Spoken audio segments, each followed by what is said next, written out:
one of the things that I wanted to super double tap on for people because um, it can easily, oh, it's also just such a rabbit hole to go down. So back in, when was this? Let's see, it was 2022. The Boston Fed in the United States and MIT did a research project into the feasibility of a central bank digital currency. And bank said Project Hamilton worked with MIT, accomplished its aims, and invites the world to build on its progress that they made over here. So I just wanted to come back to this really quickly so that people can have a very clear rabbit hole to go down if you wanted to understand a little bit more about this project. Um, uh, I can tell you that there are important things to take away from this project in what may be coming next in the world. And it was very interesting to see how that actually tied back into potentially tying back into with the digital currency initiative at the very minimum with the things that Leonard was talking about with Epstein. So I hadn't heard anything of that. So I thought that was interesting. Yeah, no, it's why it's so important to talk about all this stuff, guys, is because like knowledge is power, and the more that you know, the more that you can actually have solid conversations. And a lot of messed up things have been built up around us simply because of ignorance. Like you can't fight something you don't know exists. You're punching the air, right? But when you actually understand what's going on and you understand the cards that they're going to play, you also understand the cards that you have to play. And I think that's an important thing. Go ahead, Keith. Yeah, I think that was another piece of what I was hearing from Leonard as well as, take the time that you're spending watching sports or doing these other things that may not be super directly impactful in your life and shift the time back into understanding a little bit more about what's going on in the world or the ways to protect yourself. I keep on seeing impress_me talking about uh, food security and thinking about how to cultivate and uh, create your own food and growing your own food and thinking about things like that. I mean, what are the different skill sets that you can equip yourself with moving into this world and really just as a human being, right? Mhm. Uh, to make sure that you're not relying upon others for things that they may not provide to you. Yeah. What happened? Yeah. So you know how Leonard was stuck on the screen like frozen for a long time? What happened? Brand one said he's frozen like the cat. Oh, dang. I hope not. I hope not No, like he's a cat. good. He's good. No, Leonard. That's hilarious, and sorry for that cat. But no, it's a very important thing where I think if you shift your time towards the things that you can control, life just gets a lot better, right? And if you spend time on social media, you got to curate the shit out of that, man. Like social media literacy is just like so important because the same tool that can lead to mass hysteria is also the same thing that has taught me most of what I know, right? But they don't teach you a handbook on how to navigate this shit. Mhm. If my job wasn't to study everyone using this, I'd be screwed too. I'd probably be super crazy. Do you know what I Right. mean? Yeah. So it's like no one is making it like, the most transformative technology we've ever had in our lives. No one teaches you how to use it. They just give it to you and say go. They don't even really clearly express that the algorithm is going to try to maximize your time spent on there. Right? Because Mhm. then that may even lead you to asking a question being like, okay, well, why am I spending so much time watching this stuff?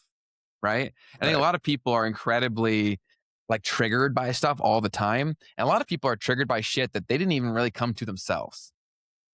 They've just been down a rabbit hole long enough and they're like, okay, these are the points that get me mad. These are the points that get me happy. Yes. Um, the other thing I keep seeing in the chat is the history piece. I also think that is mega vital. History meaning what? Um, Studying history Yeah, yeah, totally. and thinking about what are the things that have happened in the past that may be relevant to what we're seeing now, or it's the common saying, "It doesn't repeat, but it rhymes." Hmm. But really, what Ray Dalio, right? Controversial. People love him, people hate him, whatever. Hmm. One of his big things is history, right? Understanding the patterns that are happening in society. And it's not just about what happened, it's about what happened next Hmm. after what happened. And how can you map that to different ways and patterns of thinking for how you move forward in your world in today? Totally. So I think that's really important as well. we clearly have a chance here, guys. That's like one thing I also want to say is because why would these people obsessed with money and power be spending so much time, effort, and resources to convince you that you don't have a chance? If you didn't have a chance, why do that? I would just go on with my day. It's already sorted.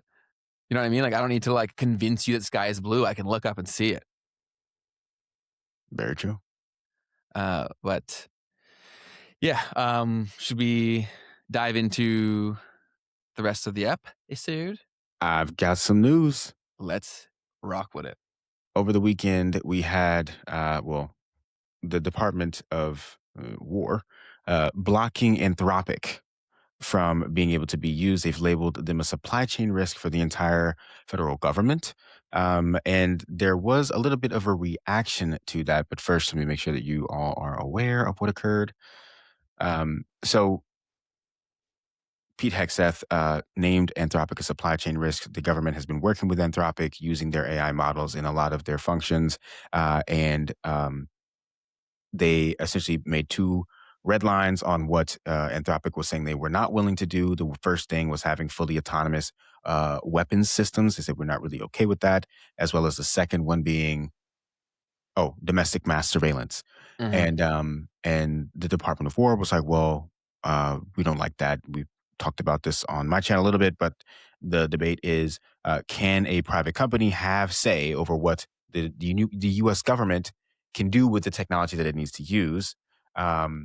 But also, well, do we want these things to be used for domestic surveillance and or fully autonomous systems, right? So, Mhm. anyways, after that, hours later, Mr. Sam Altman kind of swooped in and said, "Oh, well, that's fine. We'll do it." Basically, they've walked back that that's not exactly what happened, and they're coming out and doing this whole PR crisis because Claude became the number one most downloaded app on the App Store, knocking ChatGPT out of place once Sam Altman actually accepted this deal from the Department of War. Mhm. And so they started doing crisis control here, essentially saying, no, this isn't exactly what happened. You know, whatever, blah, blah, blah. We've made the same terms, but we got the deal instead. And obviously, everyone's like, well, why would you get the deal if you have the same terms, right? You know, the deal was already in place. Less than 24 hours after that, there was an attack that occurred in Iran. So if you haven't seen the headlines just yet, don't know where you are in the world, but obviously we've had the US and Israel start to attack Iran. And it actually kind of ties in a little bit because it was kind of like rumored that Anthropic's AI models were technically used a part of this attack, which would only make sense if the government was using Anthropic in any way. I'm sure that AI is used throughout many different aspects of any mission that's occurring at this point. And, a lot of people are trying to figure out, okay, well, why did this really happen? Why is the US and Israel attacking Iran? And why are they doing it right now? Leonard Ork brought it up. This whole nuclear enrichment thing doesn't really make a whole lot of sense. The US has been saying that they've had nuclear weapons coming the next week for 40 years or something he mentioned throughout our discussion today. Um, and it comes up in this article here as well, because last year, the Department of War actually did a strike on Iran, and they actually bunker bombed their facilities. And when that happened, I'm trying to find it in here. A Defense Intelligence Agency assessment from last year indicated that Tehran would not have intercontinental ballistic missiles capable of reaching the U.S. until 2035. That was after the strikes that the U.S. had. So it was kind of like, okay, well, so what was this all about? And I'll very quickly dive into what I'm seeing and things that are relevant to the situation. So the Iranian supreme leader, by the way, he is gone. Trump had some kind words for him about the impact that he had on society. If you missed that, that was something that occurred there as well. But the big thing that even the big time news is starting to talk about now is talking about the oil situation. 5 charts here from Politico that show China's oil dilemma after U.S. strikes. So essentially, Iran and, as we heard about earlier this year, Venezuela export most of their crude oil to China. So for Iran, it was 87% of their crude oil exports go to China annually. And for Venezuela, 55% of all of their exports are going to China. And obviously, the United States has had an interest in Venezuela over the past couple of months. And for Iran, they have potentially created an entire disruption of the whole region, leading to the closing of the Strait of Hormuz. Now, I'm sure most of you have heard about all of this by now, right? 20% of the world's oil is moving through the Strait of Hormuz, and Iran is very adamant about making sure that nothing goes through there. They have closed down the Strait of Hormuz by basically starting to attack container ships that are coming through. So they're like, okay, I'm serious. Don't send your ships through here. We're not having it. Mhm. So quickly here, could the U.S. be also making a targeted move toward China? Right? Are they kind of coming at China here? So I wanted to give some stats, some data around what to look at for energy consumption inside of China. You can see here that they mostly rely on coal, but about 20% of their energy consumption is coming from oil. About 45% of that oil is coming from the entire region of the Middle East. A lot of that and most of that is flowing through the Strait of Hormuz. Now, another piece of this to understand is that the electricity piece, because of the fact that natural gas can also be used for electricity. So, in this energy consumption graph, you can see not much of their gas is the total energy consumption. Now, when you look at the electricity production by source, you can also see that gas does not play that large of a role. And what this kind of points to here is that China has been continuing to diversify its energy and electricity sources for decades now. Mm. And because of this, right, an incident like what's occurring now is not going to have as big of an impact on China as you would want to see, but or is as you might expect is what I was trying to say there. But it is worth pointing out that the oil piece could have an impact on China for sure. Now, I'm going to quickly walk through because this has continued to develop. So I want to catch everybody up to what's happened also in the last 24 hours. So over the last 24 hours, you had a U.S. embassy get shut down after an attack. Israel has staged an incursion in Lebanon. And what happened here was, I believe, Saudi Arabia. In Saudi Arabia, the U.S. embassy was actually hit. Um, so excuse me, the U.S. has shut its embassies in Saudi Arabia, Kuwait, and Beirut amid drone attacks as Iran retaliates across the Middle East. I'm sorry because right now I don't have it right here in this article, but there was a U.S. embassy that was hit. I got to remember which country is actually in. So give me just a second right here. Okay. So I believe it was actually the Saudi. Yeah, it was the one in Riyadh in Saudi that was hit. Um, and so, go ahead.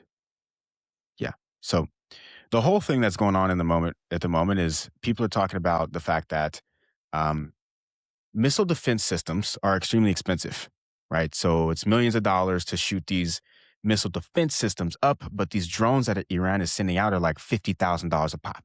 Okay, so uh, this is tactical warfare of like, well, how many of these $1 million missiles are you going to send after these different drones that are coming out in the sky? And is that an economically beneficial thing? And then eventually you also just run out of defense, right? So what Iran's strategy has been to use as much of the things that they don't care about, these little 50K drones coming in, to wear out all of the missile defense systems that these Mm. countries all have in the U.S. defense systems, and then start to deliver the real payloads, right? The big bombs that they might want to sit through or whatever thing that's going to actually have some real impact and destruction. So that's that. Now, the latest on like what is the actual development here, like what's happening? Well, there's been some tough stuff going on. So this guy, Big Surge, does a really good job of breaking down the situation because, when the US goes out and completely just takes out the leader of a country, that creates a massive issue because now there's no central command. Mm. So, let me read this really quickly. This guy says it's a very weird war.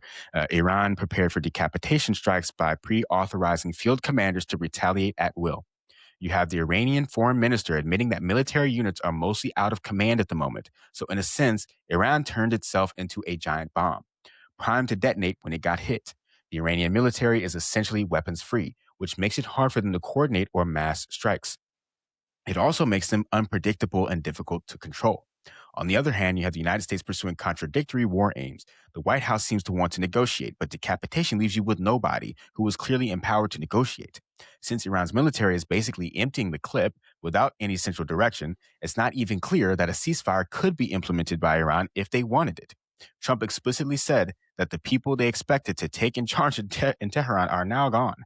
It's all a recipe for maximum chaos with few breaks. The U.S. has to commit to throw weight game either until Iran's strike capability is completely degraded or until Tehran reasserts central control and can submit to some sort of negotiated ceasefire. The latter doesn't seem likely. So, just to fully submit what's happened here, uh, there was apparently a strike from Israel that struck the embassy, the assembly of experts building in Iran. So this is literally, there was an election happening where they were trying to put together, okay, who's going to be the next leader, and they just bombed the whole thing.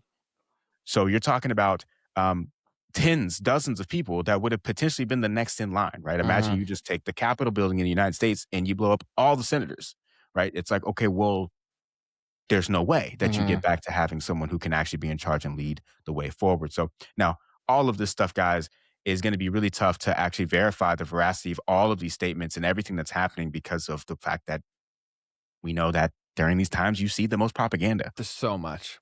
But these are the things that are being reported as the official stories for now.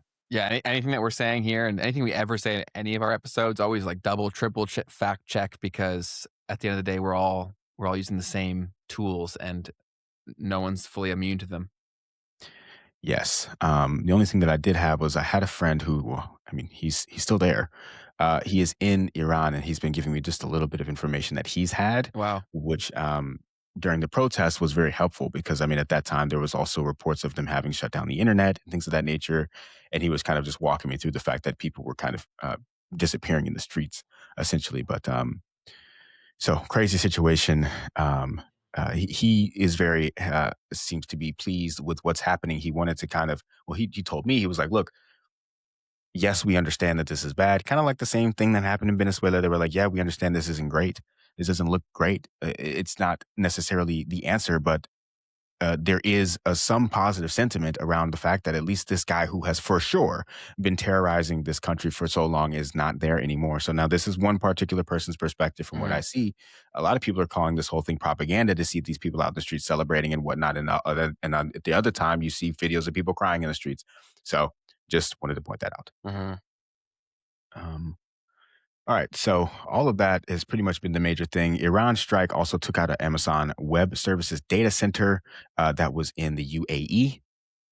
Whether or not that was fully targeted, we don't know, but it did happen. And then I can kind of move on to, well, the UAE also closed its stock markets both for Monday and Tuesday coming into the week. I'm laughing because this one of the old same memes that we had came up here, I guess, when they finally opened it.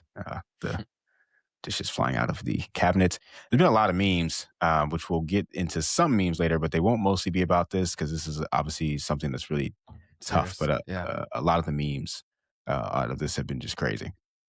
All right. So another thing that happened over the weekend, I'm sure you guys have seen this. Look, Jack from the company Block, former founder of Twitter, laid off about 40% of his workforce at Block. And after that, the stock price jumped by about 20%. Now, the problem with this is that essentially a company is getting rewarded for laying off their employees. Okay. So I'm not saying that it's necessarily a problem, but it's something that could cause a problem down the line. I made a whole video on this, but the thing that I took away from this was, so the Citrini article came out and it came up with this whole doom loop. If you invest in AI, and because you invest in AI, people lose their jobs. Because people lose their jobs, aggregate demand falls. When that demand falls, the economy does worse. The companies need to invest into more AI to protect their margins. Now, what people said to that was like, yeah, but that's not necessarily the case because it can't happen that fast. But what's interesting here is that if there's enough of a scare, right, or enough of an incentive to lay off ahead of time and to get out ahead of everyone else to make sure that you're able to compete with the rest of the market, then it could happen that fast. And it doesn't matter how good the technology is or how primed it is or how much of the technology is being adopted at all. Sure. If there's enough fear, this could be the reaction. Chicken or the egg kind of thing. Yeah, that's yeah.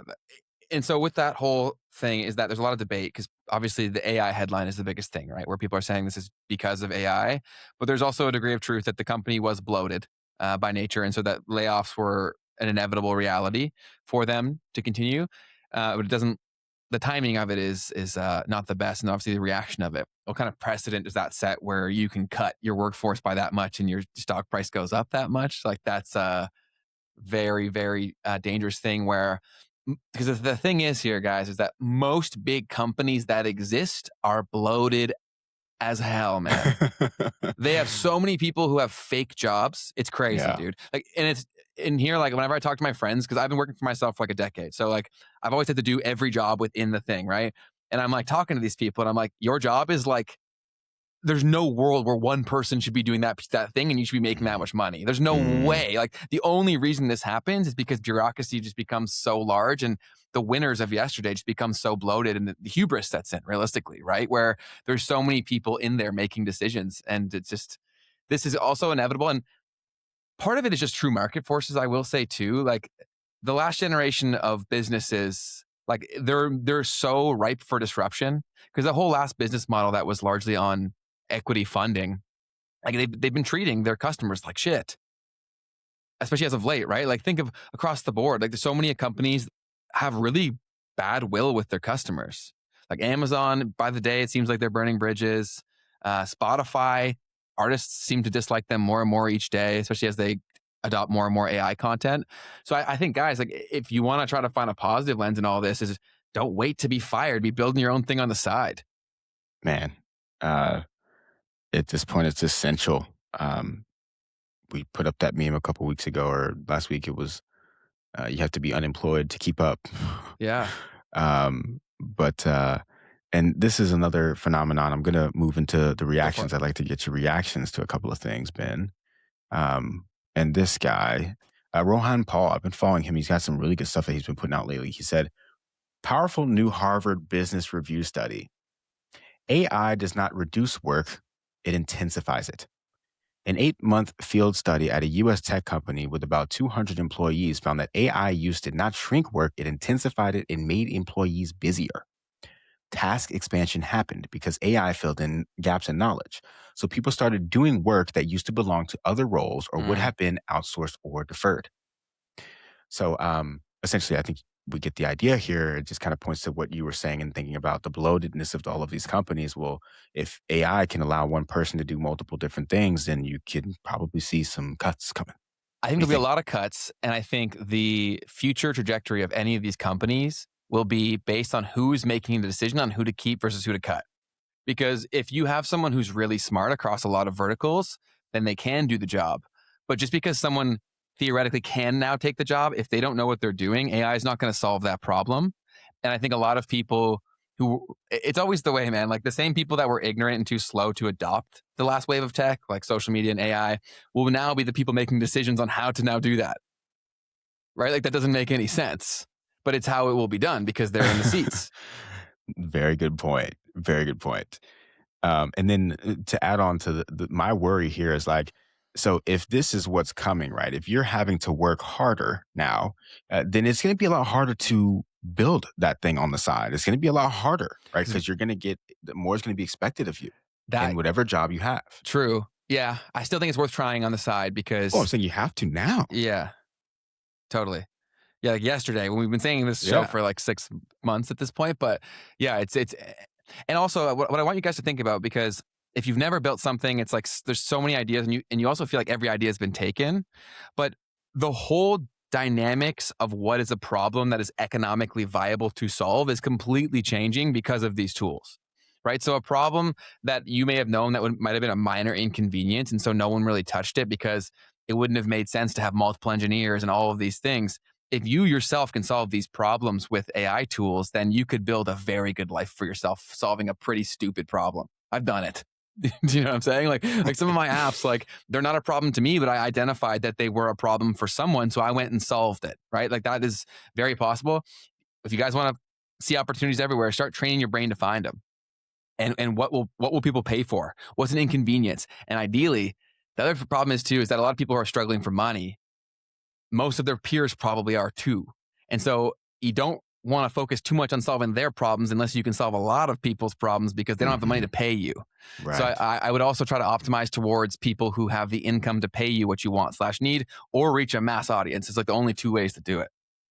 And another thing that I've taken away from kind of like this new wave of software that's been coming around is like the types of things that people are willing to pay like the range of things Oh, it's crazy. that people are willing to pay for. It's Yes. quite fascinating. Because you can now, and I was having this conversation with you. I think this was via voice note, where a lot of people are saying like, "Oh, apps are dying, apps are dying." I strongly disagree with that because how many of the world has like never paid for an app? I would argue it's like a pretty decent portion of people who have never paid for like a mobile app. They're like, "I don't pay for apps." A lot of people are there, but when there's an app that is particularly made for them, that opens the floodgates where now they've purchased software.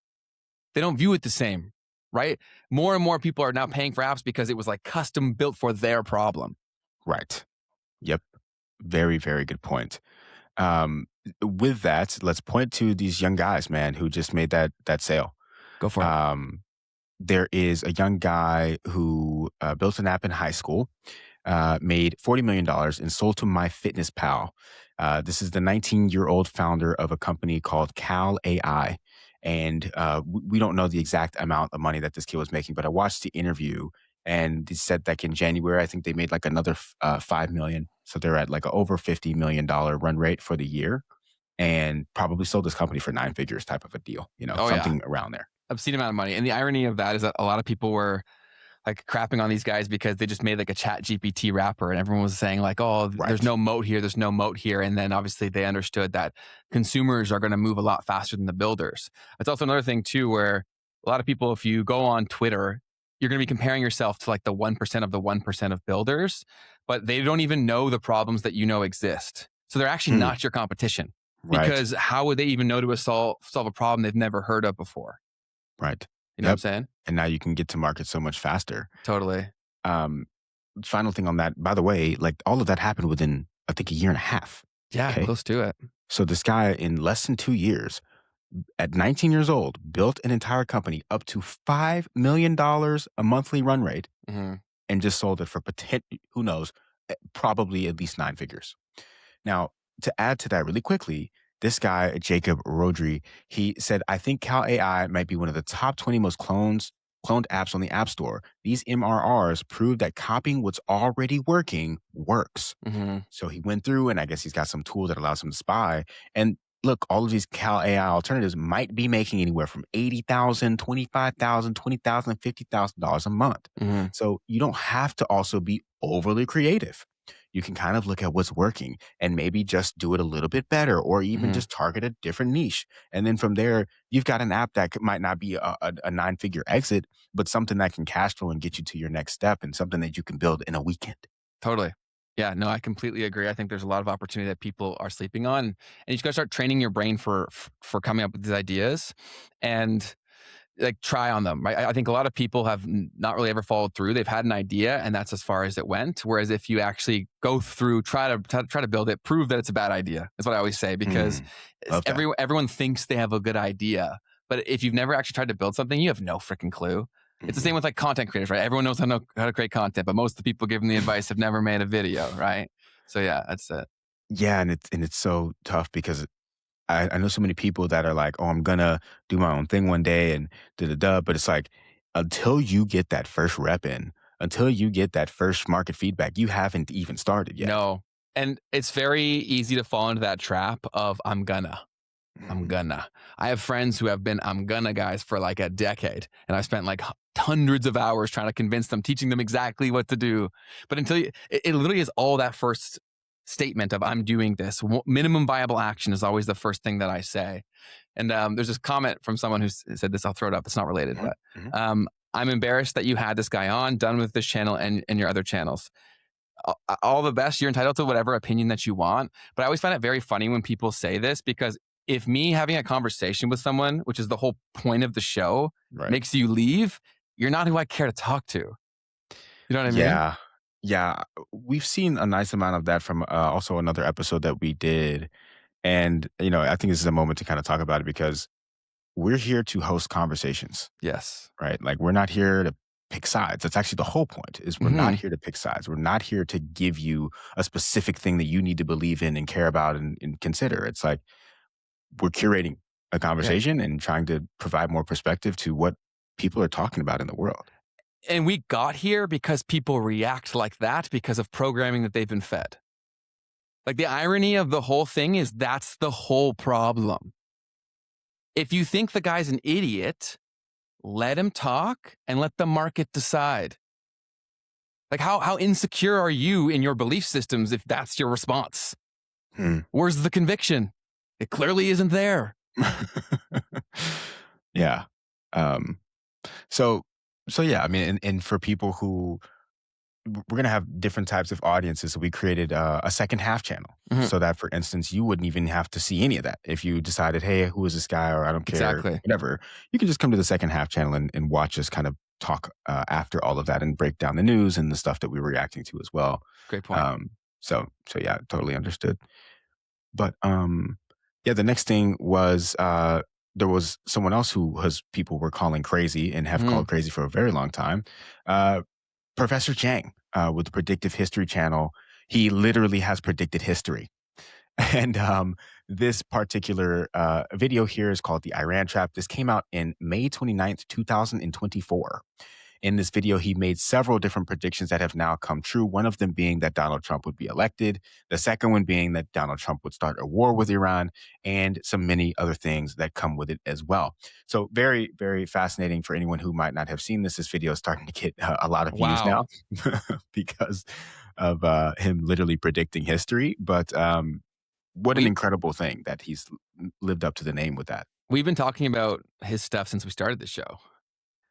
Absolutely. I mean, he's had a hot hand, but there's no hotter hand Than that. than that right there. Yeah. No, and again, and he is very much aligned with the things that we're saying here. We're like challenge everything, and like he'll say stuff. He's like, these are my beliefs, but please like challenge them completely. I think that's the only way that you improve. And so I recommend watching most of his videos. I've seen basically everything he's ever posted.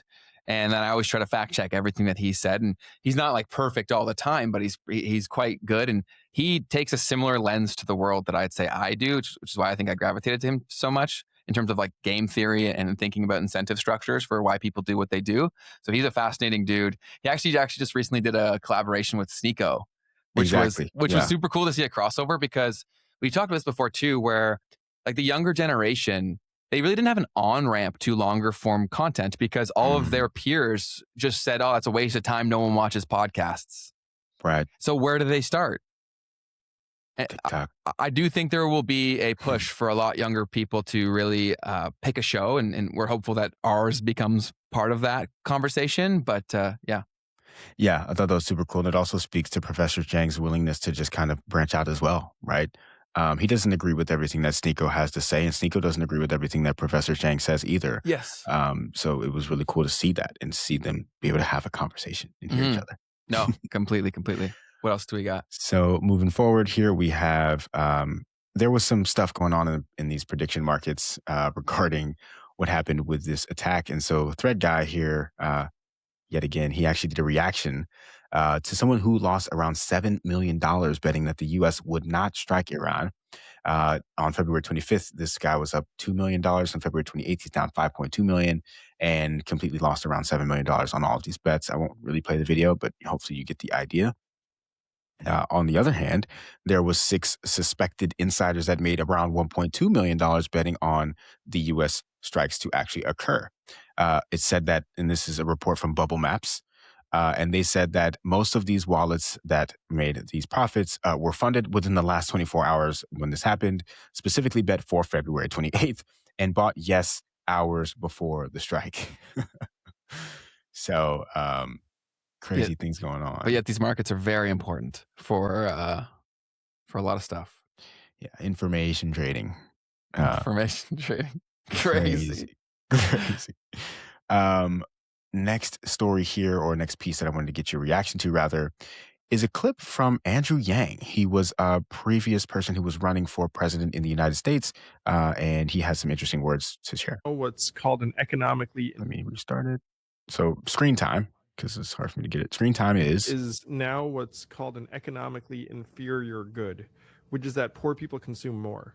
If you go into a rich household, they're like trying to keep their kids away from screens as long as possible. If you're in a poor family, they're like, here's your screen, just like, have at it. Our relationship with our phone now is one of the most important relationships for our well-being or mental health. It's a weird addiction. Like it's like being your own pharmacist. Like you just keep giving yourself the dopamine. Every time I click on Facebook, every time I click on there, that little red thing, I got a message. And it's really sickening. We're getting gouged for an all-you-can-eat buffet that we don't really want anymore. And the more we eat, the worse we feel about ourselves. It's a bummer. In 2020, it was the left plus tech versus the right. In 2024, it was the right plus tech versus the left. And then in 2028, it's going to be the left plus the right against tech. Screen.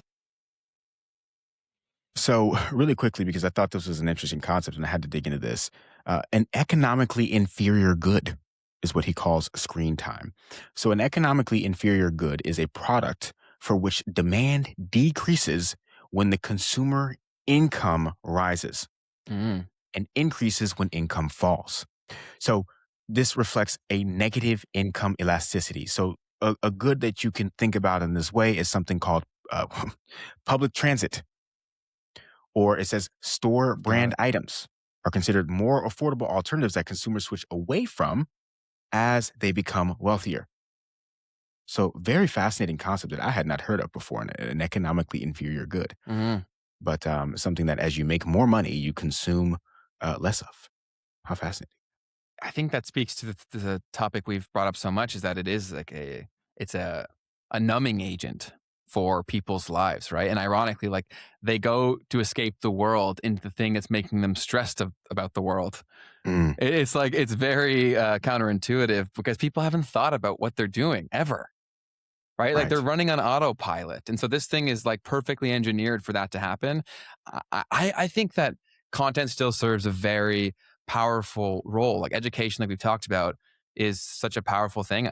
I always say delete short form platforms and long form content only, and then even limit that to a degree. But I do think that a lot of people, I don't think content is inherently the problem. As people, we always do this. We're like, this is the issue. And so we point at it and we're like, the whole thing is bad, right? It's like, no, it's your diet. It's like saying food is bad, right? It's like, no, the McDonald's is the bad part. we got some stuff to react to regarding McDonald's today as well. You made me think of that. But I saw impress_me say AKA dumb money. Ain't that something? And I wanted to point to the actual study as well, where this essentially, I think he was getting this from. So the most interesting piece that I saw from this is called Estimating Parental Demand for Children's Screen Time in a Model of Family Labor Supply. So what really happened in this study, once again, I don't know if this was exactly what he was referring to or not, but basically the less time that a parent has because they're working, right, the more that they're going to push their kids towards these devices. So essentially the parent has to work because they're not doing as great economically, right? So the lower their income, the more they're likely to take their kid and say, hey, here's a device, use that. And this becomes the replacement, for instance, having childcare. Okay, because now you've got this kid that's on the screen and you can take them with you and you're fine because they're distracted. They're on the screen, you're good. That's true, man. It basically became the babysitter. Yes. This is what this study basically has proven, to whatever extent that they've proven it. Yeah, first you get the mom out of the home or one of the parents out of the home, and then you get them watching this. It's like, wow, like the most children are probably being raised by a social media algorithm, which is crazy to think about. And because the marginal cost is so low, you get the device and that's all you need. Well, right? I see it even with where I live. There's a ton of homeless people, and they're like chronically consuming content. Right, like they'll literally set up wherever they are by an outlet that is publicly accessible. Wait, what? Yeah, man, it happens all the time. And they'll just be consuming content, right? Because they obviously have enough to get a phone. I'm not sure how any of this stuff works, but and then they're just consuming all the time. But what else did they do, right? If you don't have a house, right, you're literally just trying to kill time. That's fascinating. That's very dystopian, my dude. I completely agree. Yeah, I comment on it whenever I walk past people, and so many people that I live near, they're like, "Oh, I hadn't even really thought about that." I'm like, well, we should start thinking. Yes. I saw another thing that I wanted to share with you, Ben, regarding this sportscaster has created an AI version of himself. Let's kind of hear him talk about it a little bit. In our tech department at Fox, I saw this. a couple of years of all of my shows, that poor app, and we downloaded all my shows. It's called Sports AI, and you can find it. It just launched on the Fox Sports app. So essentially, he made a version of him that can like respond to questions that someone would have for the commentator. And people were kind of like ragging on this. They were like, this was really funny. This guy said, I wanted an AI calling Cowherd, and no results were found. So I thought that was absolutely hilarious. But so companies trying to be a little bit innovative with this whole AI thing. Not sure that was really the answer, but then we saw another one where I think this might have actually worked out. This guy says, Ernesto Lopez says, the internet is cooked. These keep getting more realistic. 1 million views on an AI influencer selling a $12.99 program. To be honest, I couldn't tell this one was AI until I squinted. So I guess be aware. I think this is going to make short form content unconsumable. I think over time, people will just get pushed and pushed to stuff like ours, like live, long form content. That's fair. That's fair. That's fair. That actually does make sense because I'm just going to stop using it. I'm just going to stop scrolling on Instagram. It's like when I'm trying to think of an example, but like when my friends used to stream sports illegally, I never did it. But when they did it, you would use a platform until they went too hard on the ads. Does it count if you're there? If it's not on your device? It can't. It was on a different TV. I'm just kidding. I'm good. But my friends would use a website, let's say, and then they'd be like, oh, no, they went too hard with the ads. Like, we're over it. I also think everyone's saying like, okay, they're making so much money from this AI related content. But Instagram, I'm noticing way more ads. Way more ads. Like, I'm honestly saying that like the content is maybe like 60% actual content, like 40% ads for me as of late. But and so do you mean like ads from Meta or placement? Great distinction. The problem with AI content, and we've talked about this before, is that if you give me as a marketer who just understands people more than 99% of the people creating content, I'm going to win every time. So everything's going to become an ad that you don't realize is an ad. Love it. So it's both, but great distinction. I'm referring to like actual ad placements from businesses paying for Instagram ad placement. But every video is becoming an ad anyways. That's facts. Yeah, that's facts. I mean, yeah, the best at the platform they're going to get on your screen. And then it's like, I was watching a podcast and I saw the Saratoga bottle in the background. I'm like, even if I'm just watching the clip of a podcast, like, it's kind of an ad. Completely, right? Like we talked about this, the whole thing too, where as Netflix becomes bigger and bigger and bigger, it's like they're not really a content platform, they're an advertising business. Facts, man. Yeah. Man, how crazy was it when I realized that that you still pay to watch ads on that platform now? Yeah. That's mental. And so I saw this. This was just something. Is this an ad? Yes. This is an ad so that you will click the subscribe button. Yeah, subscribe to Memes and Markets and click the like button. So this was just some funny use of language that I wanted to point out here as we move into this world where FanDuel, everybody's moving into prediction markets and betting. We even saw the NASDAQ this week or either yesterday or Friday filing for the ability to launch their own prediction markets with the SEC, everybody. Dude. The NASDAQ's getting involved. Everyone's getting involved. Even existing companies within crypto that had a lane, they're now pivoting to take this on now too. Yep. So just so that y'all knew. And I saw this guy. So Ryan Butler comes out and says, FanDuel during their Q4 2025 earnings. They said handle growth of plus 3% was behind expectations. So their growth was behind by expectations and reflected a moderation in market growth, meaning less growth, less people coming into their market, which has continued into 2026, primarily due to what he's called the unfavorable recycling impact from sustained bookmaker-friendly sports results. Now, this is a fascinating way to say what this guy has pointed out, Sigma Squirrel. Translation, we kicked the ish out of our customers and they ran out of money to bet. They call that unfavorable recycling impact. I got to remember that one. That's a great term. So, just so that you're aware of the language that's being used around this activity, so that you know that how they're looking at you and what they're doing when you're using these products. It's so predatory, and we talked about this. It's the same as any other addictive substance, but it's so accessible, man. And honestly, when you have like alcoholism, let's say, like obviously it's a horrible addiction, but there was a lot of people that were like high functioning alcoholics, right? If you have a serious gambling problem, how do you be high functioning with no money? Right. Like it's all addiction is horrible. I wish I could solve all of it, but like this almost seems like worse than a lot of other addictions. I think because of how we talked about before, the guardrails around it, how no one can see what's going on, also how socially normalized it has become. Like there's this one. Never mind. I shouldn't do that. But yeah, it's freaking insane.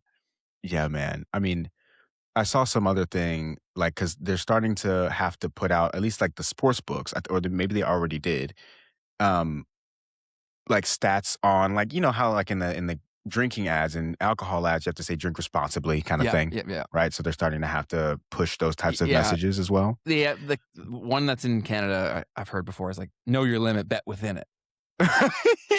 Yeah. So Freaking like they turned it into a marketing angle, and that was exactly what I think it probably was the exact thing that I saw, was that right there. So it's fascinating to see how they're responding to that.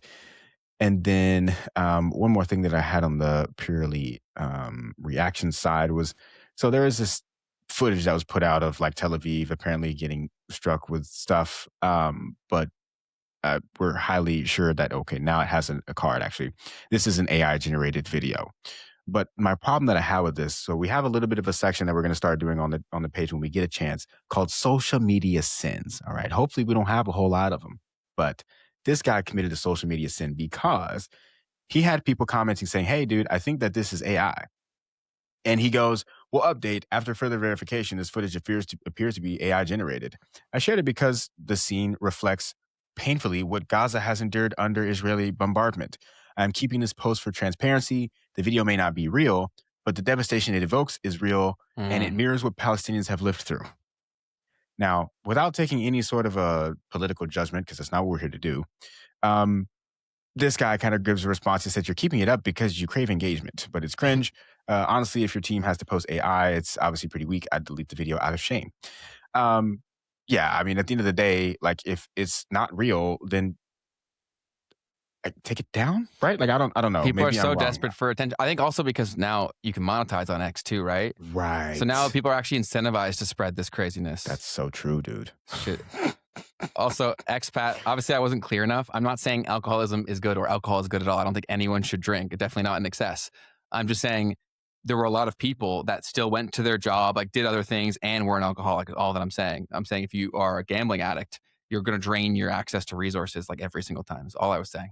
Because it's so directly tied to your money. Yes, right? That's what I'm saying, right? Because you can go get blackout wasted, but there's typically like a finite amount of money that you can spend, and your body will feel it the next day. Wow. But like you can't lose your. Well, yes, you could gamble when you're drunk, but like it's the gambling that you're. You know what I'm saying? Well, that's the thing. That's the thing that I think we're going to continue to learn, or what I'm expecting to learn as I continue to try to look into this, is that those two things are probably going to be super linked, bro. People drinking and then gambling. Yeah. Oh, totally. They want to feel For something. people who have the problem, at least. Oh, right? They're probably tightly correlated. Yeah. I would definitely assume. But yeah, fascinating piece. You can only drink so much, right? So that puts you at a limit. Naturally. Welcome. Yeah. Go ahead. Go ahead. This is just stupid stuff.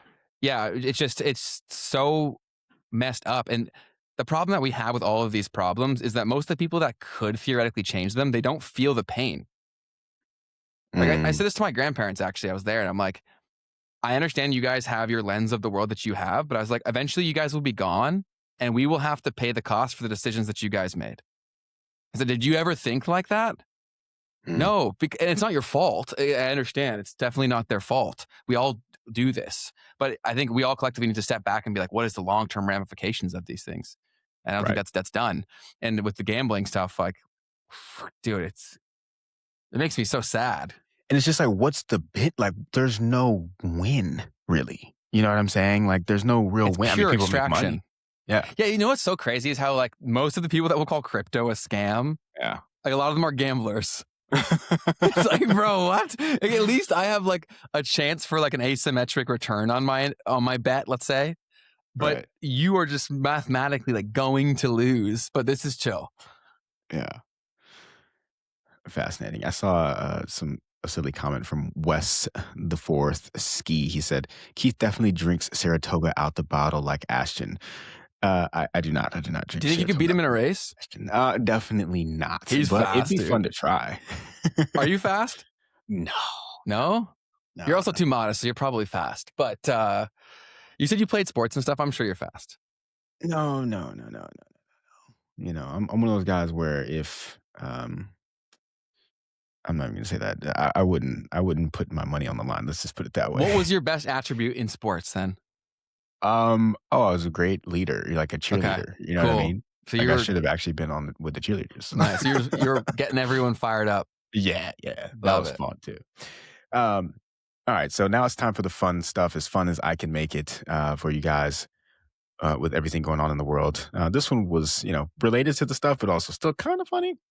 So, following the ongoing situation in Iran, this is Ursula von der Leyen, who is the European Commission's leader. I forget how you actually call her. She is the president of the European Union Commission. So she said on February 28th, which I think was like Friday, something like that. Following the ongoing situation in Iran, I am convening a special security college on Monday.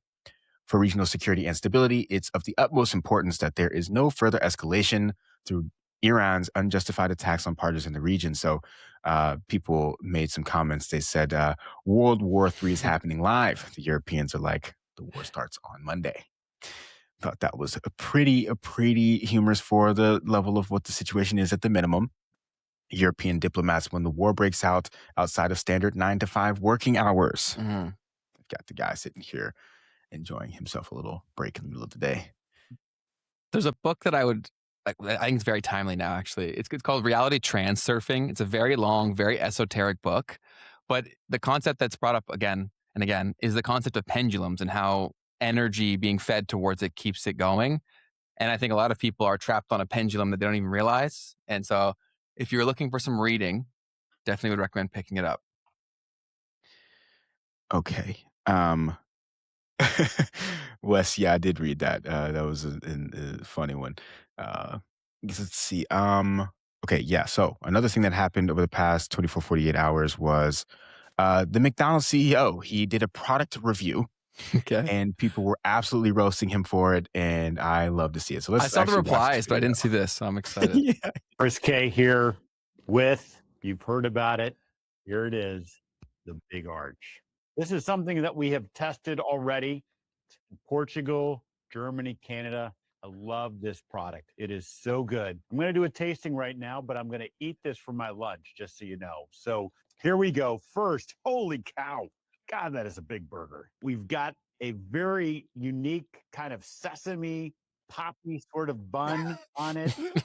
Got 2 quarter-pound patties, a delicious Big Arch sauce, and of course some lettuce. So, there's so much going on with this. First of all, let's try to get this thing. I don't even know how to attack it. Got so much to it. Oh, there's also some crispy onions on here as well. I see those kind of coming out. All right, the moment of truth. Is this That guy is so good. real? That's a big bite for a Big Arch. He's real. It's distinctively McDonald's. That's Only good. McDonald's could do this type of burger, but it also is unlike anything else on our menu. It's a delicious product. You know, you've got sort of the cheeses and the gooiness, but those crispy onions as well gives a nice texture. And of course, we've got the pickles. So I'm going to enjoy the rest of my lunch, but Big Arch, try it when you can get it. So there's technically quite a few things wrong with this video, right? Okay. I guess the most obvious thing is just his lack of authenticity, right? Yeah. Like, this guy's the CEO of a multi-billion-dollar corporation. He said, imagine making $18 million a year and still not being able to hide your disgust for your own, quotes, product is another thing that I think is Yeah. worth pointing out here because it's very weird to call food a product, even though, for a business owner, it is. Um, and and then just the tiny bite that he took Oh, yeah. and claimed that it was a big bite. And then he had to say, I'm having this for lunch after, because he knew he was going to take a tiny bite. And then he put it down and was like, all right, guys, that's all you get of me eating this shit. That's crazy. So yeah, the people were absurd. absolutely roasting him. And then Deservingly so. Burger King did a good one. They burger mogged him, apparently is what they called it. That's hilarious. We got to stop for a second, Keith. Yep. We got to stop because there was an important milestone hit by Keith here. Congrats on 200K. Thanks, guys. 200K subscribers on the Keith D channel. You deserve it, man. It's amazing. I was excited for that day to come, and here it is. So kudos to you, man. Yep, many thanks. Man, it's been such a journey. It's been 7 months, but that's absurd, dude. 7 months is crazy. Yeah. So it's been crazy for sure. The most crazy part was the first 10K. That was when everything hit me. I was like, what is going on exactly? But yeah, thanks, you deserve guys. it, man. Appreciate you. You deserve it. All right.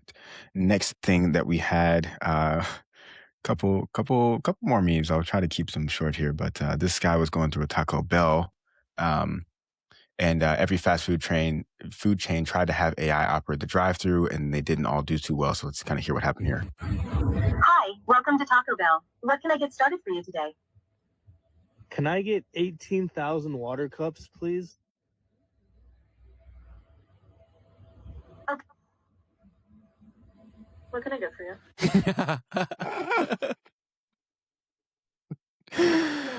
So you got to hear awesome. a little bit of the thing. Was about to respond and say, sure. You know what I'm saying? And she cut it off. So good, dude. There will be a lot of that, of roles that get taken that AI is not ready for, that will make for the consumer experience being worse.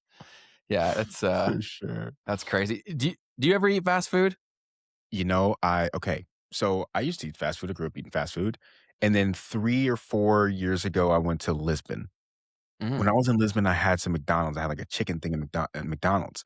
And I ate it and was sick for days. I was like, oh my God, like my stomach just killed me. And ever since then, I guess I won't say I don't eat any fast food because I eat Chick-fil-A. And I think that kind of counts as fast food. Yeah. But other than that, none of the main ones, like I haven't had a Taco Bell, a Wendy's, none of that kind of stuff since that incident. Man, controversial take for people who are Americans largely. Like a lot of people love Taco Bell. I do not think Taco Bell is good. I think they put there's literally probably drugs in the stuff like that makes you want it. You know I also what I'm saying? think they nailed the nostalgic marketing. So like they hit people at peaks of their life. So like when they were young or when they were in college. So that way, did they really like Taco Bell or did they like how they were feeling at that time when they were partying a lot? That's kind of crazy because you've got a couple years on me. So like, I feel like that was really hitting for the people that were right, like in high school and stuff when I was in middle school. Yeah. Because you're driving, right? And that's a whole time of your life when you finally get the freedom of driving. Totally. And like they were totally hitting on that. Yeah. Wow. Because you're with your boys, you know what I'm saying? In the car, like it's a party. Like that's crazy. That's crazy. 100%. Yeah. Talk about, my opinion's not it. Some of my buddies absolutely love it. I would say Chick-fil-A is probably one of my favorites. Yeah, I'm not a huge fast food guy. Chipotle is decent. Like I don't hate Chipotle, but they've been getting super stingy with all their stuff too. Like they all suck, man. Yeah. There was like an earnings call that came out a couple weeks ago where a dude was like, he used some fancy terminology to basically say we're raising the prices because we can. Yeah. Love it. It was hilarious. It was like, yeah, our marginal consumer is, able to take the hit. I don't know. It was really good. All right, a couple more things. Yeah. That's not the one.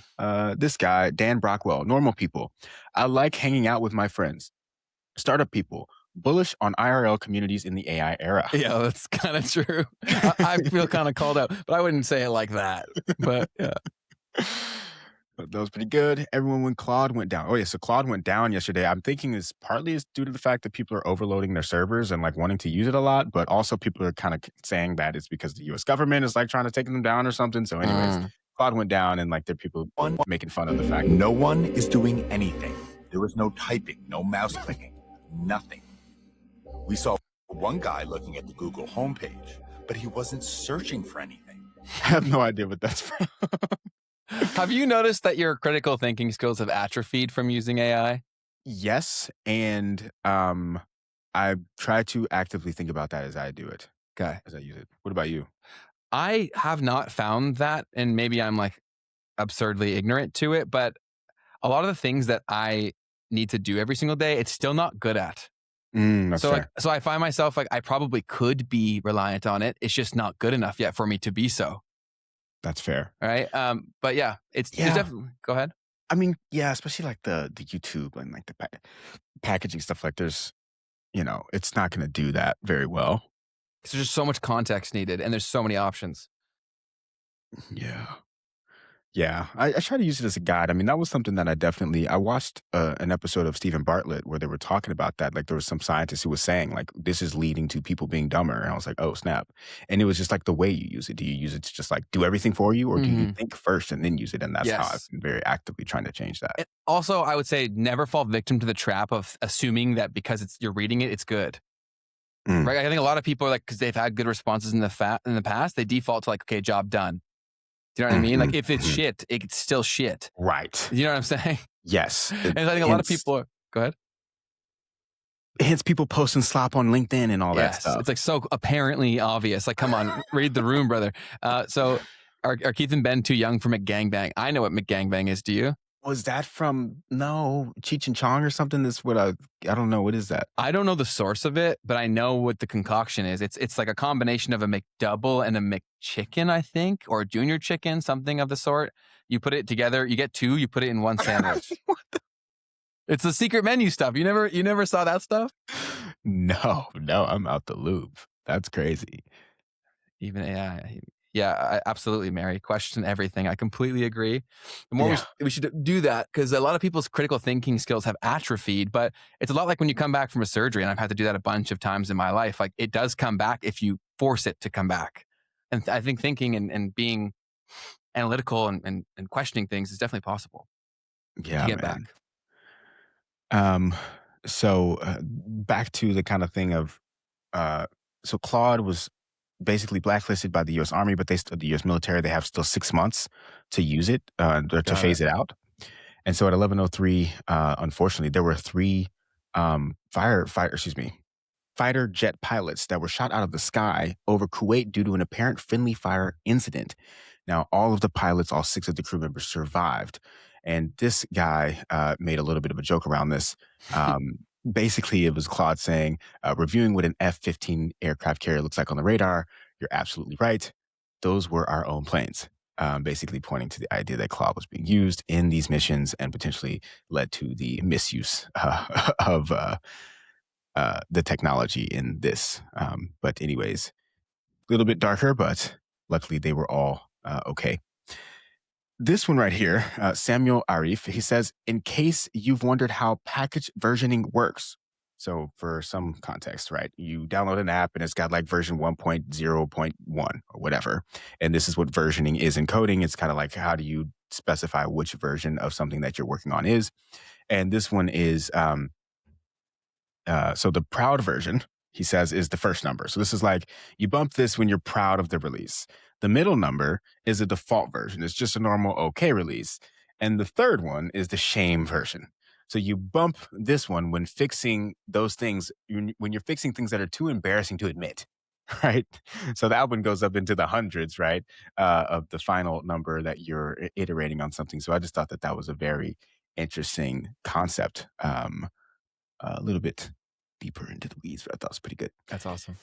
This guy, Corporate Absurdity, said, ever get rejected from a job before you even apply? And I don't know how real this is, but it was a software development manager listing in Seattle, Washington. And one of the bullet points was, thank you for your interest in Amazon and taking the time to speak with us about your qualifications in the position. But however, the team has decided not to move forward in the process in the job description. That was pretty funny. But I'm sure that's what it feels like right now. Honestly, trying to get a job. If you're looking for a job, I would go find startups or a builder that you can partner with, or build your own thing, because it's going to be really, really hard. And these employers also know how desperate people are. So they're going to be really selective with who they hire too. And also nepotism is a thing as well.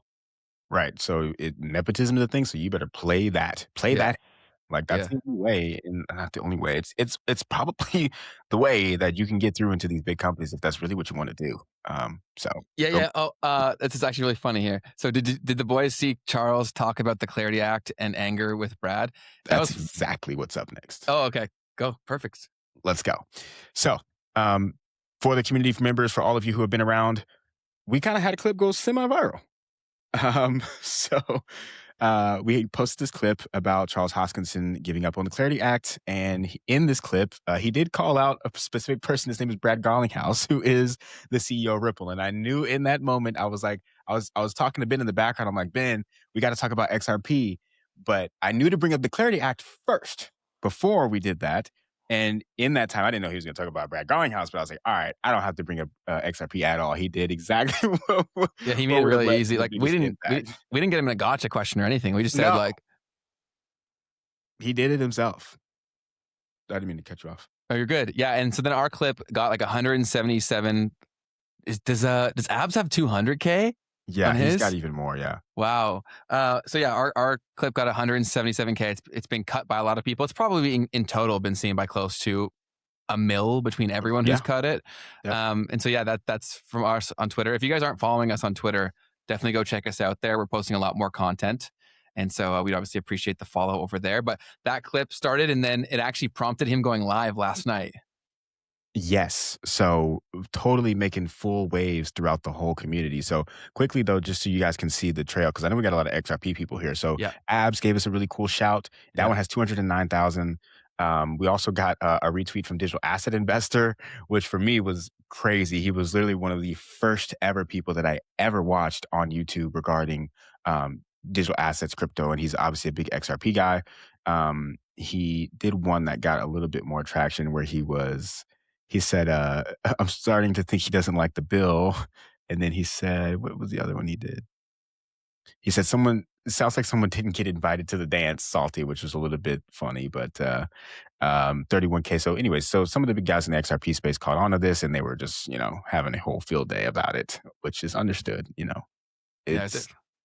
went after, the head guy. So. Yeah. And if you haven't seen our episode with Charles yet, you can find the full episode linked on our page, of course. And then what were you saying? I'm sorry, I cut you off. No, you're good. I was just going to respond to a comment, but it's not related to this. So if you've got anything else, continue. You were saying something else about the whole phenomenon, though. With which? Oh, because it prompted him to go live. Yeah. So yes. After that, he went live talking about the bill. Yeah. And that was a whole ordeal that happened after that as well. But man, like it's so frustrating watching them do their content, because I emailed them again after. I'm like let me help you with your titles, dude. And they didn't reply because, like, I'll give some people a social media lesson. Can you go to his channel? Yes, let's do that. Because we had someone here ask, how do you grow a scale and app idea? And this is going to be, I'll give you some game for anything you want to talk about. Okay, so he went live yesterday, right? It was live, yeah. And so he titled the stream HR 3633 and the idiocy of the masses. So guys, whenever you're creating content for people, they need to know it's for them. Otherwise, they can't possibly click. And so the game, when it comes to YouTube in particular, if that's your target platform, you got to understand the tools that you have there, right? And so YouTube is a click and watch platform. And so this got 12,000 views with like a horrible title for the context. Because if you force someone to really think, or if you confuse people, you lose people. So what he's referring to is the specific name of the Clarity Act, I believe. What's up? Go. And so who the fuck knows that? No one. Do you know what I mean?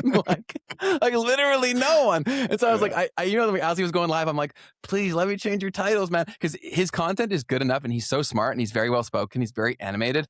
He should be getting like 30K to 50K plus views every stream. At least, dude. At least. And if he had some content direction, so like he can just go on and riff, right? But if you don't angle the conversation towards a topic that there is a known audience for, it can't get a lot of exposure, right? So if you even nudged him in the right direction for what to make, he could be over 1 million subs for sure. Like, even if he just wanted to do his same little thing where it's like, oh, I'm just going to put a couple of words, guess what would have worked very, very well? The Clarity Act is bullshit. Or the Clarity Act. Yeah, seriously. Like, even just changing it to the Clarity Act, that probably has 2 to 3x the views. Right. Which is a massive return, right? When we're talking about people that care about these kinds of topics, Compounding nature of that, right? Because it impacts every single time. And for someone who's building a movement like this, it's like, it's shocking that, and this is not like Cardano's not the only person who's like, or the only team project, whatever, that's bad at this. Like, it's shocking how many people in very influential seats in crypto and regular Web2 businesses just don't get it. Yeah, or even just don't care, Yeah. But how could you, if you understood, you couldn't not care? Because That's true. They're throwing money at dumbass shit all the time. So it's That's clearly true. a lack of understanding. That's true. How old is Charles? They're saying 34. He's older than that. 34. He's is 38. awesome. Come on, guys. He's 38. But he's dealt with a lot of stress, right? And I'm sure a lot of that comes from being on X, because ironically, like, he gets shit for being a grifter, but he's the guy that's still here, still public, and responds to people calling him a grifter. Like, he probably would have been better off just been like, see you guys. Right. And that's the thing, right? And that does show that he does care, because why else would he spend so much time on social media? What other CEOs? And Brad Garlinghouse isn't doing that, right? So don't get mad at me. Don't get mad at me. But Brad Garlinghouse is not doing that. No. You know what I mean? So, Totally. Yeah, and I would love to have Brad on here. I Yeah, think of course. I think that'd be an awesome conversation. We'd have an incredible combo. So if you guys got to connect to Brad, let us know. 100%. 100%. So last episode, obviously, we had Charles Hoskinson on. Just wanted to update everyone on that situation, because that was pretty cool. Also, just touching on some of the comments from the community. Thoughts of Man came around, said that Charles is a gift to the world. That was awesome. You guys are official. This is major. Absolutely. Dead Island Beast. This was something that I thought it resonated with me a little bit. As a 21-year-old, it's so refreshing to hear intelligent, like-minded people that have the same financial and disciplined approach to the world as me. I will do everything I can to help support you guys and cultivate this community. I haven't had anyone in my personal life under 55 that has similar interests as me. Please keep going. You're growing an asset that will be worth more than Bitcoin. Tyler. The thing that I thought was, well, first off, thank you. We really appreciate that. The big thing here is I totally feel that. Like, I cannot forget being in college, especially, and having no one to talk to about these types of things, and just how it felt to be kind of isolated and on an island like that. So it's super cool to hear that, you might find some refuge here in this space. But keep doing that. Keep talking to those older people. They will respect it, and you'll learn so much more from them than anyone around you anyways. So that's the thing that I would encourage you to do, Tyler, is just lean into that, man. Totally. Yeah. Thank you for all that, Tyler. And also, I would say continue, if you feel passionate around any of the topics we're discussing or any other shows that you watch, whatever it is, continue to give people the opportunity to feel the excitement in your voice when you talk about it, right? Because a lot of times people, they need to go through an experience to change their opinion, right? And sometimes it may take you having like a lot of passion in your voice when you talk about something for them on their own time to go dip their toes in. And then that may lead to a great conversation down the road where you guys now have a shared experience. We talked about how sports is like kind of BS, but why is sports so powerful is because of the shared experience element of it, right? Where people can't walk away from their sports team because it's walking away from the friends they made while watching the sports team, right? So that is incredibly like strong, but those same sort of fundamentals can be applied on any shared experience. Tyler, shill memes and markets. Yeah, it's a long way of saying shill the crap out of memes and markets. Oh man, that's awesome. So lots of just really nice comments here. We really appreciate all of your comments. Yeah, I think shout out to Abs for coming through and leaving a comment. That's super Appreciate cool, you, Abs. man. Yes, sir. And then yeah, so as someone who's been a part of the kind of Ripple XRP community, if I may, for quite some time, it was really funny to see how people reacted to the whole clip, because it's like, it just kind of proves his point. Why are we all trying to fight each other? Like, if the technology is superior, if what XRP and Ripple is doing is superior, then why do we need to bash on Charles? Like, why do we need to have a fight and debate with Charles? That doesn't make any sense. So anyways, but in Charles is in this clip, he's very clearly fighting for everyone. He's like, look, Cardano benefits from what's in this bill, but he doesn't want just Cardano to benefit. He wants to see the entire industry thrive. So it's like, come on, guys, but can we just come together for a second? But within crypto, like toxicity or drama gets views, right? So like, how many of these creators that start fights with him, how many of them actually care, or do they know they'll get views? 100%. That was what made me sad about the one from the digital asset investor, because when I saw it, I'm like, well, technically, this is just him being a content creator. He doesn't really care. No, he doesn't give a shit. He's just like stirring the pot because he knows Yeah. everyone else is gonna. Yeah, it gets lots of views. And yeah, of course, that's the nature with posting content. That's part of it. But Cross Central said, I've heard creators say young people love crypto, but where are they at? I think it depends on how old you're referring to. I also think that a lot of people don't really know what crypto is. They think of meme coins, and then a lot of people, they think of like pumped out fun, Yeah. and they've been burned by stuff like that. So they think that's what the whole crypto industry is, right? The whole reason why we started this show is to, when you understand the problems, you understand that one of the tools to potentially solve them is blockchain technology, or hopefully lead to a better outcome.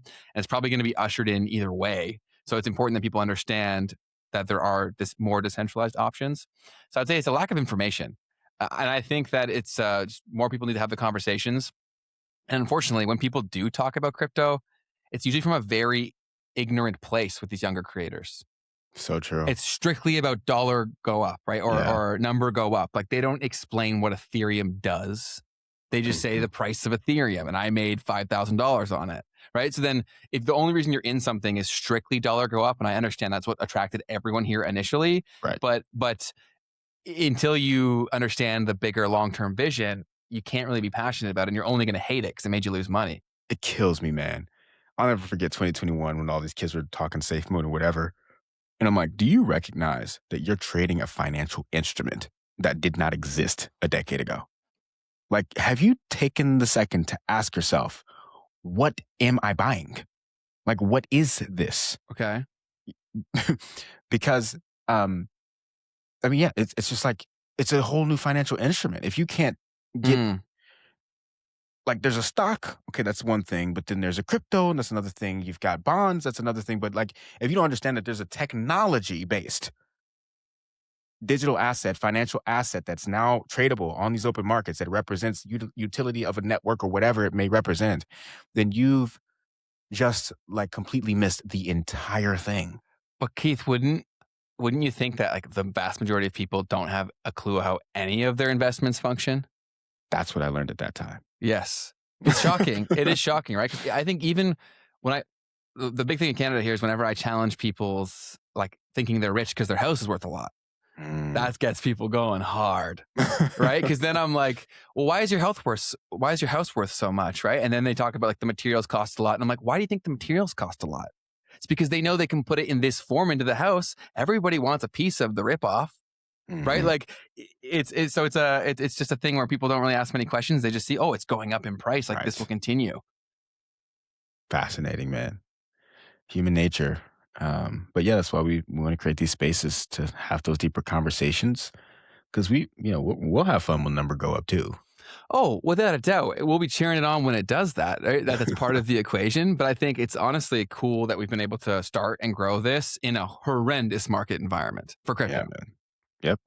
Yeah, I mean, really all across. I mean, only thing, unfortunately, the things that we're having to talk about over the past few months are like war and crazy stuff that's going on in the world. Insane.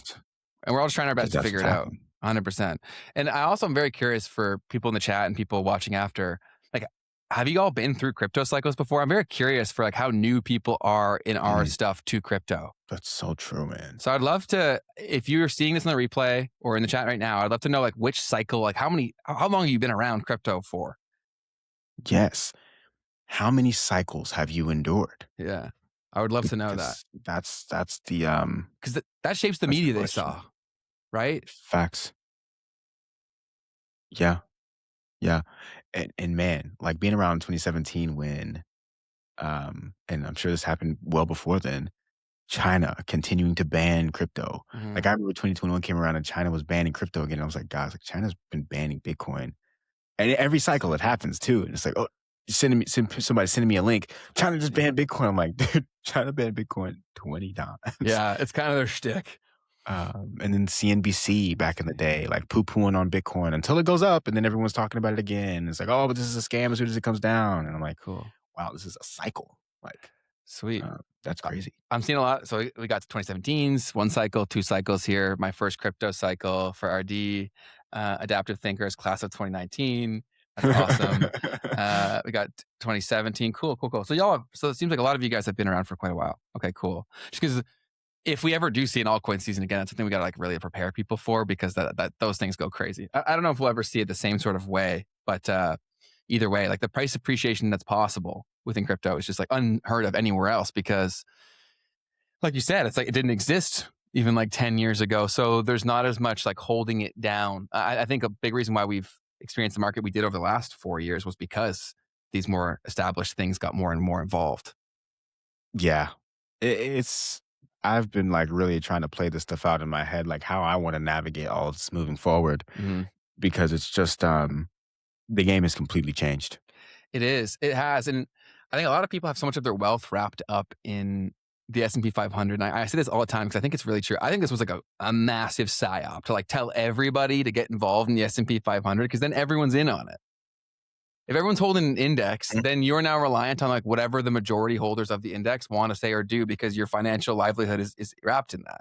So even if you're saying these guys are evil, if stopping supporting them makes you lose money, most people will continue to support, even if they say, like, the cognitive dissonance there is crazy. There's a guy named Michael Green. We've talked about him before on the show. He was the one that did that clip where he was talking about how Wall Street manipulates Bitcoin. Yes. He does a lot of talks about the impact and the effects that indexing has had on the entire structure of the financial markets. Got to have him on, because that would be a really interesting conversation to have over here around that. I think we can get on most people at this point. Like most of the financial shows that I watch, they already like have around our viewership, or like not that much more. So I do think that anybody you want, you should just go after, man. I think you can get them. Yeah, I'll make my attempt this week. Tight. Do we have anything else? I think that's it, man. Yeah, just that's about it. Just stuff that we want to make sure people are aware of and that they do. Yeah. Which one of them is going to be, hey, listen, y'all, I see y'all kind of slowly coming through on Spotify. All right. Listen, memes and markets on Spotify. That's us. And we are here waiting for you guys to push us over 100 reviews. Hit us with a 5-star. Come on now. If we get up to 100 reviews, we will go ahead and launch our combined playlist, the Memes and Markets official playlist. You guys are getting some access right now. I'm giving you guys some goodies right now on what I'm listening to. Let's go. What y'all know about this right here? What y'all know about that? Prendemos by Oz, by Hayes, Jaco, and Lunai. Let's Come go. on now. Come on now. You definitely want to see that. I've been curating my contributions to the playlist. I've made some changes. It's going to keep getting better and better. So the sooner you get us to that, the sooner that we release that to the public. So definitely go ahead and do that. And I wanted to touch on this from Bear Bulldog. So I like Bitcoin, but I don't like the prices associated with it. I don't think it doesn't make sense to me. This is something we've talked about a lot in the show, but I think it's worth repeating things that are important. And I think that what you're saying, I would assume it's because you're thinking like you can't get much of it. So you think like the gains are like fully priced in for the most part. You can't get the crazy kind of returns. There's everything's a cost benefit analysis, right? And so if you're getting into Bitcoin, the chances of you getting like absurdly wealthy from a small amount, obviously that's not super high, but it also means it's less risky than a lot of the other cryptos because there's not as much of a network effect. Yes, you're buying Bitcoin, but you're also buying a piece of the Bitcoin network too, which is a big thing. So I would say that I wouldn't make your investment thesis based on the price of an individual asset, because there are so many things that go into that. What would you add to that, Keith?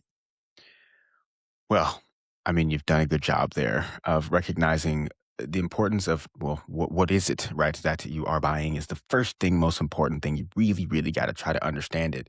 We'll have Jeff Booth on in not too long from now, who will be able to tell us a little bit more about how he looks at that. But, major thing here is that the way that it has gone so far is you've got a limited asset, a limited space through which you're kind of seeing the expression of monetary debasement. Okay. Some people look at this as like a physical equation, right? You have M equaling the money supply. And as that increases, you've got this $21 million Bitcoin. That's a fixed number. And then you've got the X of the price that now moves relative to how much of the money supply is increasing versus the 21 million that has stayed the same. And so with that being the case, over time, the way that we've seen this play out is that you've had pennies worth of Bitcoin. It goes up and it comes down, goes up, it comes down with the business cycle. Some people say with the halving cycle. Some people say it has to do with all these other things. Point being, it's moved in one direction. And when you start to price things in Bitcoin, right? When you start to price things in Bitcoin, the whole equation flips. The whole thing changes. Because now we're not thinking about how much Bitcoin can I buy with my dollar. It's how much dollar or how much house or how much food, how much car can I buy with my Bitcoin? And when you realize that, once again, that's only moved in one direction, meaning you can only buy more and more and more with fewer and fewer Bitcoin over time, that becomes the way to look at it. Yeah, in an environment of rapid inflation, by holding that, you could be experiencing the opposite, which is crazy in terms of the buying power. So Impress Me said, know what you hold. And I'm going to repeat what Keith has shared again and again and again. Read the actual white papers, guys, because you just reading the white papers puts you in like elite company of people who understand these concepts. And you also have the tools of AI to help summarize things or fill in the gaps of your knowledge where you may not understand a word. Fantastic opportunity to go learn, right? Where if you learn this foundational knowledge, you will make better decisions because you'll spot opportunities where others don't. And then someone said, this is why I don't get ETH. The whole ETH. I see. ETH's just a different beast. But a lot of the things that people have thought would eventually make Ethereum valuable when they're referring to it as the digital oil for the digital economy, like a lot of those things have been set up, right? So, yeah. But there are also very good points where like the cost of Ethereum doesn't necessarily have to be super high for a lot of those things to still play out. No. And what a lot of things, okay, so ETH was money at one point. That was like the I remember 2020 summer. That was DeFi summer. ETH is money. Yeah, that was the tagline. And the thing is ETH changed their consensus mechanism since then. Okay, so yeah, you're kind of right. There isn't unlimited supply of Ethereum. Now, ETH's value proposition was never the same value proposition as Bitcoin either. Totally. Okay, it's a totally different value proposition. The truth is that all the people that have made money in Ethereum have used their Ethereum to do something.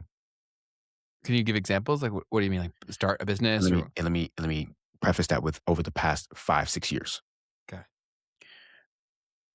You start a business with it. You either take other people's Ethereum and you earn interest on that Ethereum.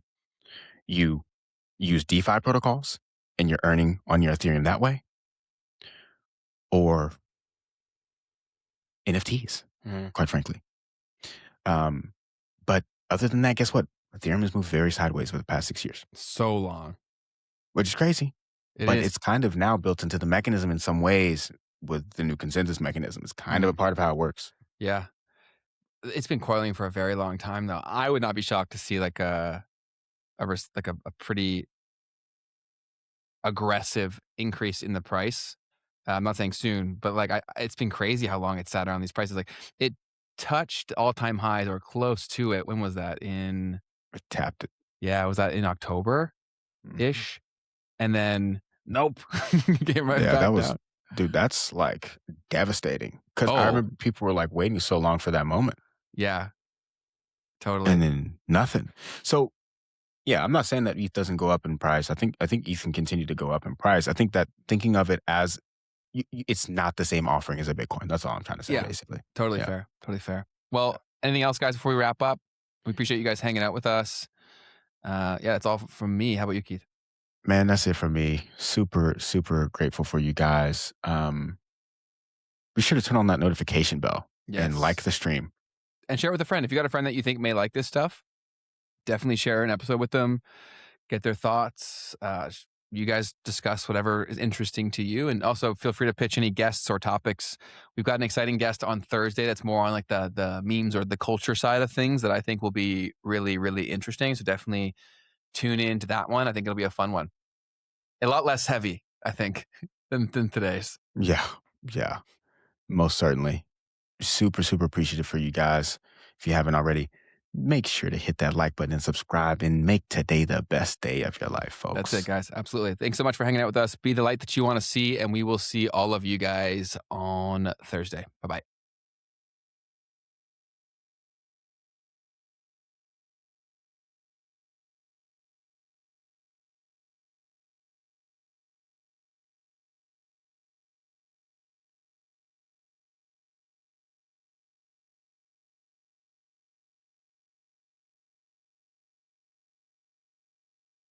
Hey, you made it to the end of the clip. That means you're probably enjoying this. And if so, just know that you can catch us live every Tuesday and Thursday at 12 p.m. Eastern. And if you want to see the full version of this episode, you can click the link in the description down below.